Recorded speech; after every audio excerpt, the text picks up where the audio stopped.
Well students, हमने अभी ये पढ़ा था कि फुल एम्प्लॉयमेंट किसको कहते हैं। ठीक है, तो फुल एम्प्लॉयमेंट हमारी इकोनॉमी के अंदर एक ऐसी कंडीशन है जहाँ पर जो लोग काम करना चाहते हैं, एबल हैं काम करने के एग्जिस्टिंग वेज रेट पर, उन सबको काम मिल जाता है। ठीक है, अब मुझे एक बात बताइए, सर्कुलर फ्लो में हम ये समझ चुके हैं कि हम उतनी ही लेबर की डिमांड करेंगे जितने हमारे पास फैक्टर ऑफ प्रोडक्शन होंगे। हमने पढ़ा था कि हाउस होल्ड जो है फैक्टर ऑफ प्रोडक्शन को यहाँ सप्लाई करता है, और प्रोड्यूसर सेक्टर जो है इसके बदले में हाउस होल्ड को कुछ पेमेंट करता है। अब प्रोड्यूसर सेक्टर को इस बात का पता है कि उसके पास कितने रिसोर्सेज हैं।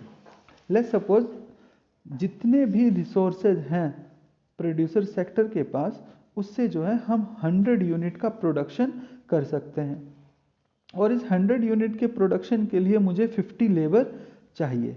ठीक है, यानी कि अगर मैं फुल एम्प्लॉयमेंट लेवल पे हूँ, अगर मैं 50 लेबर का यूज़ कर रहा हूँ, तो इसका मतलब ये है कि मैं अपने सभी रिसोर्सेज को फुल्ली यूटिलाइज कर पा रहा हूँ।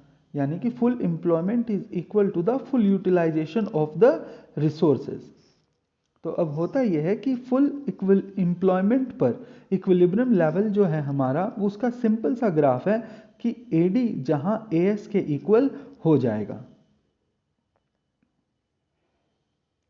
AD that is E Q is equal to the full employment level of output O Q.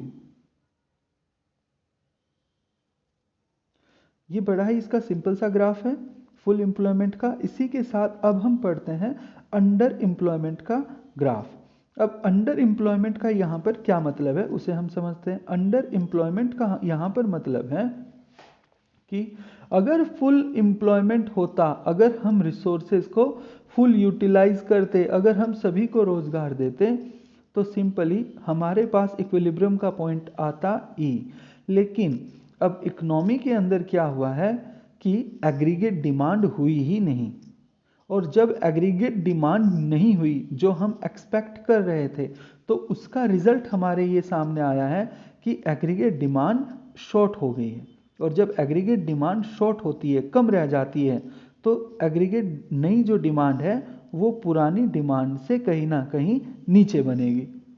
और जब ये नीचे बनती है तो एग्रीगेट सप्लाई तो मेरी यही है, तो पहले इक्विलिब्रियम का पॉइंट फुल एम्प्लॉयमेंट पे ये था, और अंडर एम्प्लॉयमेंट पे, under employment means the utilization of resources are now less. अगर यूटिलाइजेशन ऑफ रिसोर्सेज में कमी आती है तो लोग कम डिमांड करेंगे और ग्राफ भी मेरा नीचे बनेगा, और जो पॉइंट है जहाँ एडीएएस को काटेंगे वो पॉइंट भी मेरा नीचे बनेगा पुराने वाले पॉइंट से, जिसे मैं कहता हूँ यहाँ पे E1।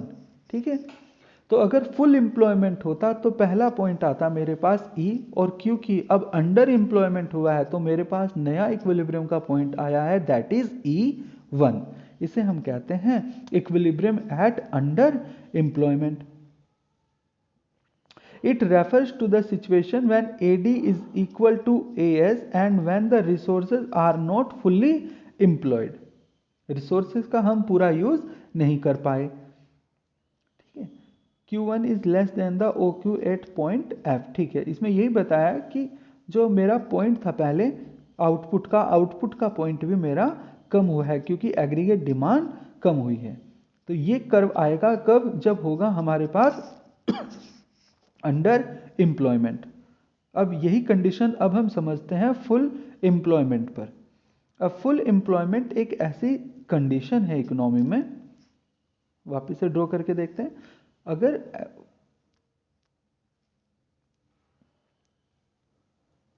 अगर फुल एम्प्लॉयमेंट होती तो ये में है मेरी एग्रीगेट सप्लाई, और एग्रीगेट सप्लाई किसके इक्वल होती, एग्रीगेट डिमांड के। ये है मेरी एग्रीगेट डिमांड। ठीक है, अब लेकिन हुआ यह है कि aggregate equilibrium at over full employment, ये यहाँ पे ओवर लिखा है, ओवर नहीं over, OVER, over full employment, यानी फुल एम्प्लॉयमेंट होने के बाद रिसोर्सेज का हम फुल यूटिलाइजेशन कर चुके हैं, लेकिन कुछ ऐसी कंडीशन है इकोनॉमी में कि लोग अभी भी डिमांड करते जा रहे हैं, और इस कंडीशन में जब लोग ज़्यादा डिमांड करेंगे तो डिमांड का कर्व ऊपर आएगा। अगर लोग कम डिमांड नॉर्मल डिमांड करते तो यहाँ पे आता, अगर लोग ज़्यादा डिमांड करेंगे तो ये कर्व ऊपर चला जाएगा। सिंपल सी बात है, अगर लोग कम डिमांड करेंगे तो ये ग्राफ नीचे की ओर आ जाएगा, ठीक है। लेकिन यहाँ पे लोगों ने ज़्यादा डिमांड करी है, इसलिए जो ग्राफ है, दूसरे कलर से चेंज करके देखते हैं, इसीलिए जो हमारा कर्व है वो कर्व एग्रीगेट डिमांड में ये ऊपर की ओर गया है पुराने कर्व से। तो फुल एम्प्लॉयमेंट होता तो ये पॉइंट आता, और क्योंकि ओवर एम्प्लॉयमेंट हुआ है तो पॉइंट नया इक्विलिब्रियम का ये आएगा जो कि पिछले पॉइंट से ऊपर है, ठीक है। तो यहाँ तक हमें सिर्फ यही समझना है कि अगर अंडर एम्प्लॉयमेंट होगी तो नया एग्रीगेट डिमांड पुराने एग्रीगेट डिमांड से नीचे बनेगा इक्विलिब्रियम, और अगर ओवर एम्प्लॉयमेंट होगा, ओवर फुल एम्प्लॉयमेंट, तो फुल एम्प्लॉयमेंट के पॉइंट से इक्विलिब्रियम लेवल ऊपर की ओर बनेगा, ठीक है। एक बार वापस से रिवीजन देखते हैं। रिवीजन यही है कि अगर इक्विलिब्रियम का पॉइंट हो, फुल एम्प्लॉयमेंट हो, तो ये हमारा इक्विलिब्रियम का पॉइंट होगा, और अगर अंडर एम्प्लॉयमेंट हो तो एग्रीगेट डिमांड कम होगी, और एग्रीगेट डिमांड कम होने पे ये पॉइंट बनेगा हमारा नया इक्विलिब्रियम का at the condition of under unemployment, under employment.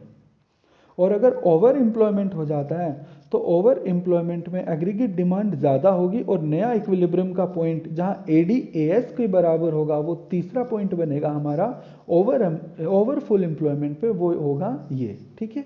हमें यही समझना था इस वीडियो में।